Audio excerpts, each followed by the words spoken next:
Okay. John Harbaugh at number 7. This was different for me because truthfully, John, you're a great head coach. Like you great all around. You're a fantastic coach. You are a typical coach that most football players want to play for. Honest, truthfully.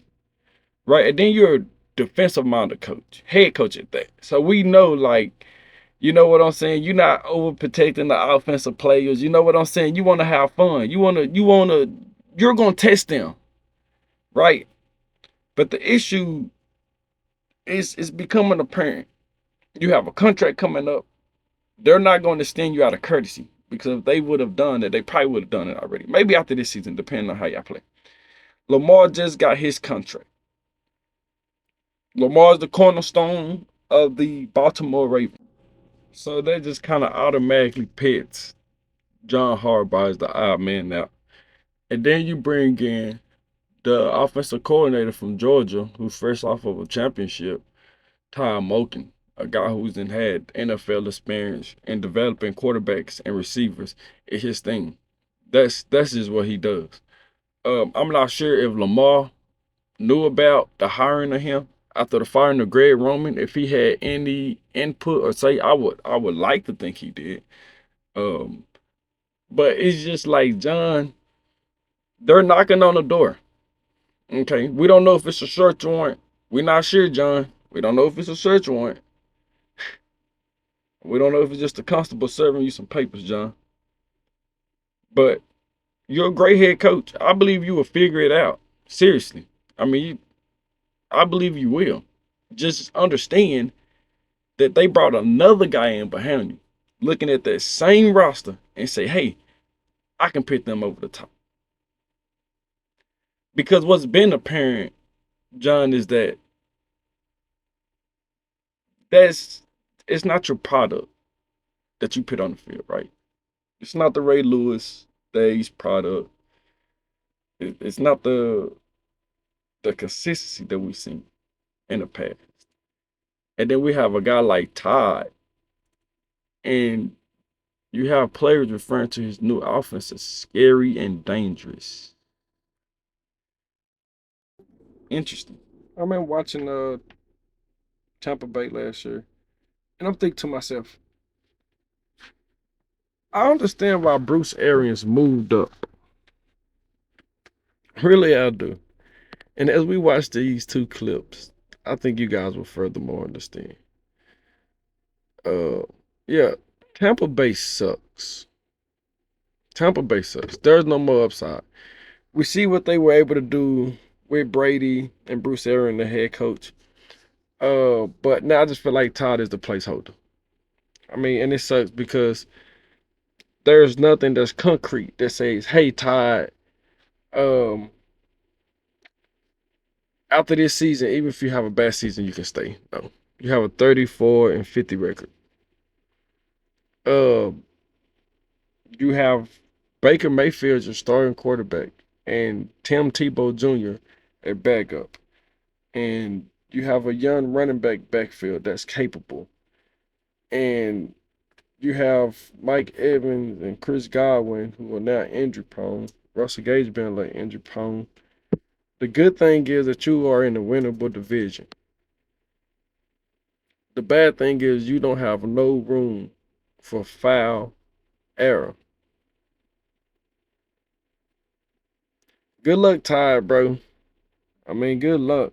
I mean, the defense, the $50 million of cap issues from the front office that they laid on you, that's tough. That doesn't help. And really begs the question, what does the front office envision for you? Because pin you behind the eight ball, $50 million going into the off season, it's just kind of like you're the fall guy. You're the fall guy. The only way Cowboys make it out of this situation in a manageable fashion is you have to win that division. It's simple as that.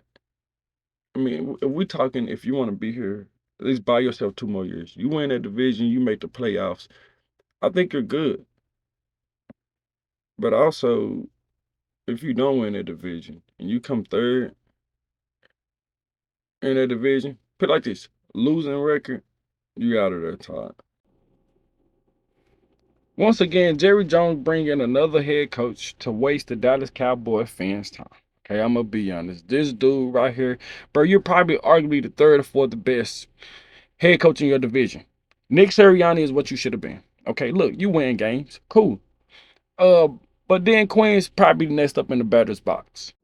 A guy who is respected around the league, who I feel like the Dallas Cowboy fans would appreciate having him as a head coach, because we understand how he has turned around the culture defensively and how it has moved the needle forward.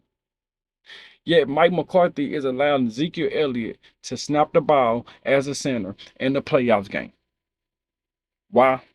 Because he had Mac ribs on his mind. That's why. Right? Let's be honest. You don't get to the playoffs to start pulling tricks out the bag that nobody knows if it works or not.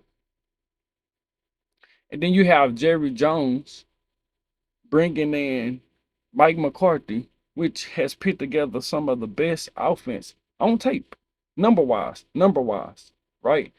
But we thought that you would move the needle with Dak. We thought that you would bring the best out of Zeke. We thought that you would develop those receivers. We thought that that you would implement your system. But yet, what do you get? You get a head coach who cannot beat the 49ers in the playoffs. Period.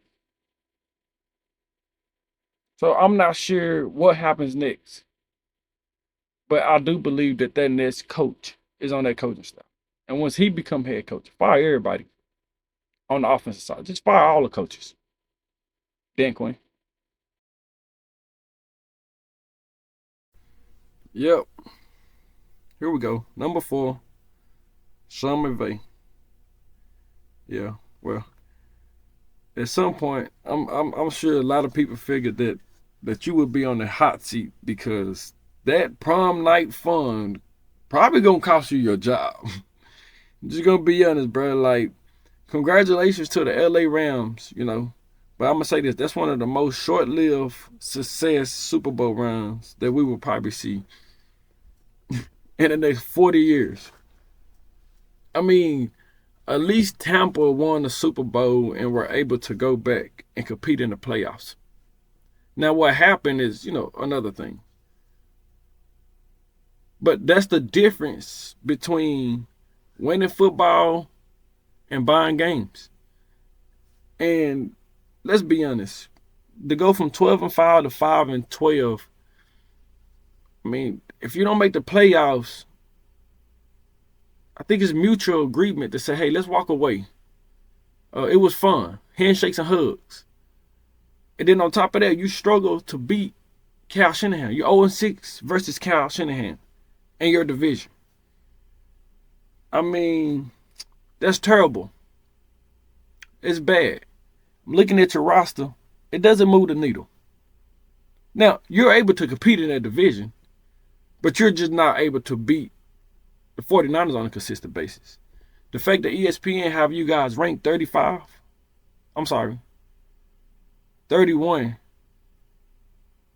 out of 32. Second to last. Then you look at your schedule, the strength of your schedule. Come on. Like, there's no fine line here. Your roster sucks, your offense sucks, your defense sucks. You have lost more talent than you can actually acquire. The method of building through the free agency, you don't have the money. You can't build in a draft. You don't have the capital. Handshakes and hugs, buddy. Number 3, Ron Rivera.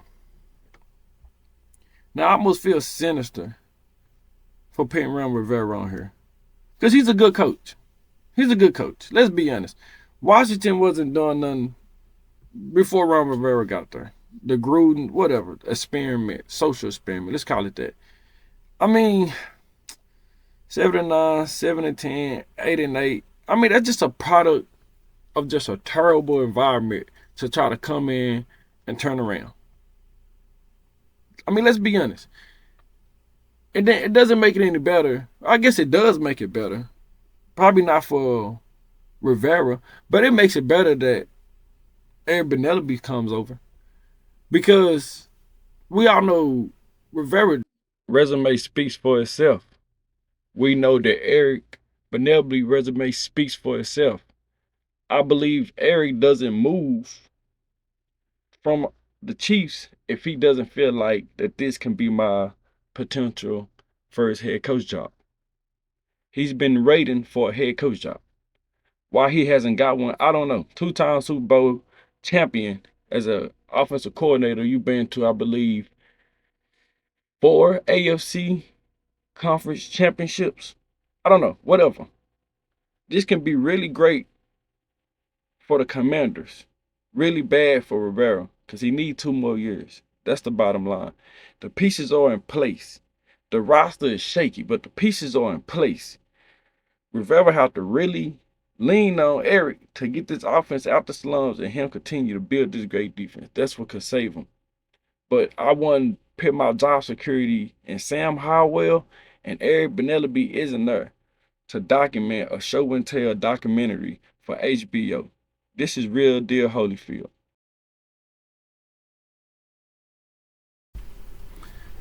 I don't know to use the word confused or complex. Or is this complex? I don't know. Number 2, Mike Vrabel. I'm just gonna get right at it, bro. I thought that you was gonna be a great head coach. Like, bro, like the way you beat Bill Belichick in that playoff game at his own strategy, and the way you put it was monumental, bro. Monumental. You know, 9-7, 9-7, 11-5, 12-5, 7-10. You're not on this list for no other reason than because let's be honest, bro. You have to just prove that who you are and the potential that we all seen is there. There's no in between, right? Because Derrick Henry's getting older, fam. Right? You have some great talent around there, but your quarterback room sucks, bro. Ryan Tannehill's not gonna win you much. Okay, you don't like Malik Willis. You rather have mayonnaise man, right? Mayo man and coffee, right? So let's get to the ethics of it. Your offense currently ranks 24 in third down percentage, 26 in points, 29th in passing yards, and 29th in total yards. Now, albeit y'all did just sign DeAndre Hopkins, and I'm all for it. Does it move the needle? Yeah, to a certain degree. You know, I love your defense. Great defense. You were a great defensive player yourself. But the bottom line is, bro, you have to figure it out. Because the league have you guys figured out apparently. There's a fine line once again between playing football and competitive football.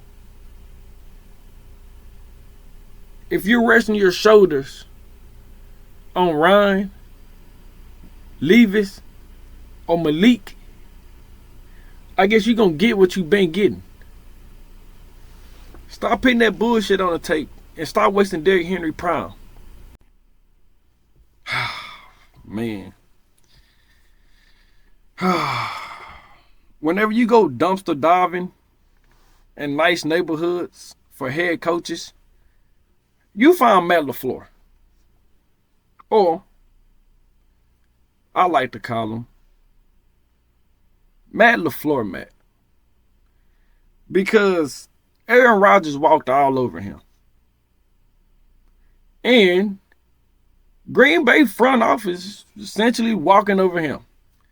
I'm tired of it. I'm tired of the masquerade. I'm tired of the drama-filled Green Bay.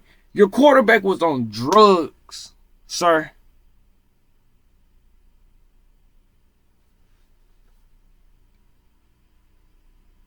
Y'all walking around with cheese on y'all head. cheese on y'all head. Jesus. Oh my God. I'm tired of it. Rodgers is gone. Right? But then guess what? We have to deal with Jordan Love and Matt LaFleur. I mean, is it worse? Is it better?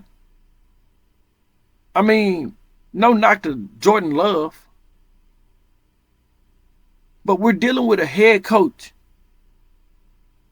who put up great numbers in the regular season. Great wins in the column. But you don't produce in the playoffs. 2-3 in the playoffs with a Hall of Fame quarterback. I mean, let's be honest, front office trash. One thing I constantly drill Green Bay about, constant reminder, is that you guys passed on Justin Jefferson.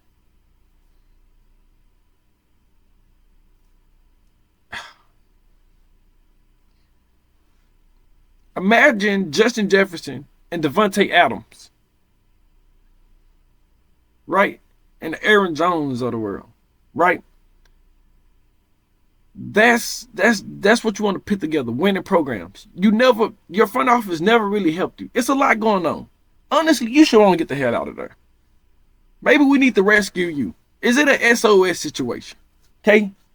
Because your offensive roster sucks.